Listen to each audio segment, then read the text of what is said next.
ஆண்டாளிதிபித்து விருகடவேஸ்வரனும் குத்து விளக்கர குட்டக்கால கட்டளமேல் மெத்தண்ட வம்சயத்தின் மேலேறி கொத்தலொரு பூங்குழன் நப்பெண்ணை கொங்கை மேல் வைத்து கிடந்த மலர்வா வாய்திருவாய் மைத்தடங்கண்ணனா நீ உணமாலனை எத்தனை போதும் தொழிலரு வட்டாயகான் எத்தனை ஏதும் பெருவாத்துகளெல்லால் తత్వమంటూ తగవేలువరెంబావాయ్ వాసునను సంధానం చేద్దాం ఒకసారి.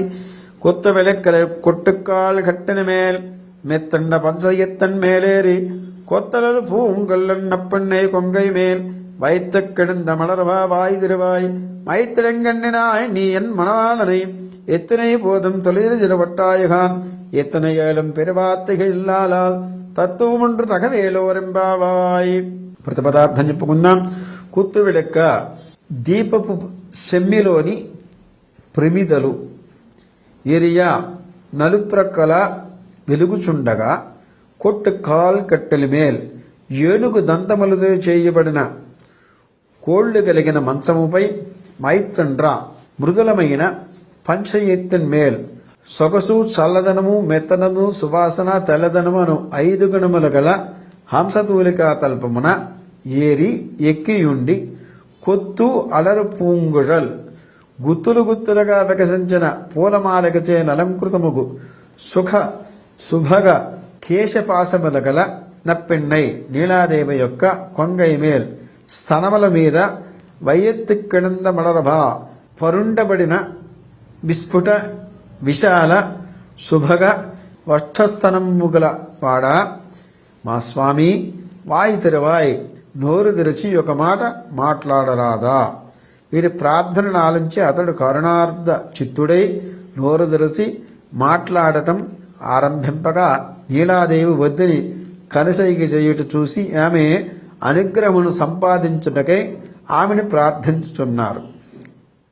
మైత్తడంగండినాయ్ కాటుకుచే అలంకృతముగు విశాల నేత్రములచే విరాజుల్లుదాన నీవు ఉన్మహళనై నీ వల్లభుడు శ్రీకృష్ణస్వామి యొక్క పిరవు విశ్లేషమును ఎత్తనయ్యేలం క్షణకాలమైన నిన్ను ఆత్తిక్కిళ్ళాయ్ సహింపలేకున్నావు.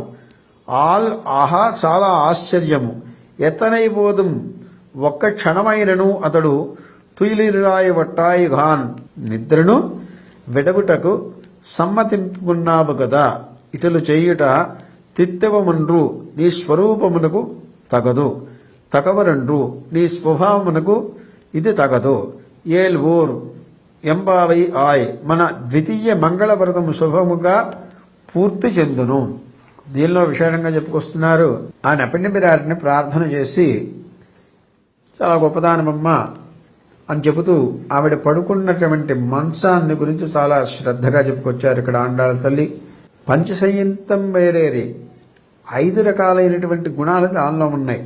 1 సొగసుగా ఉంటుంది, 2 చల్లదనంగా ఉంటుంది, 3 మెత్తగా ఉంటుంది, 4 సువాసనకు వస్తుంది, 5 తెల్లదనంగా ఉంటుంది.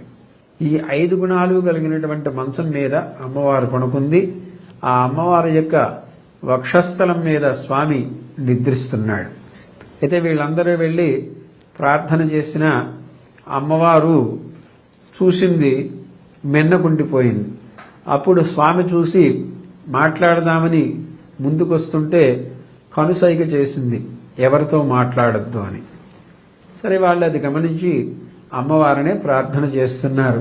ఏమని?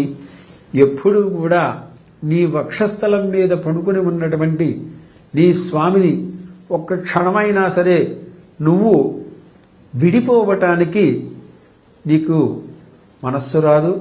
అయినా తల్లి మాయందు అనుగ్రహించి మనమందరం కూడా స్వామిని అనుభవిద్దాం రండు అనేసి ప్రార్థన చేసింది.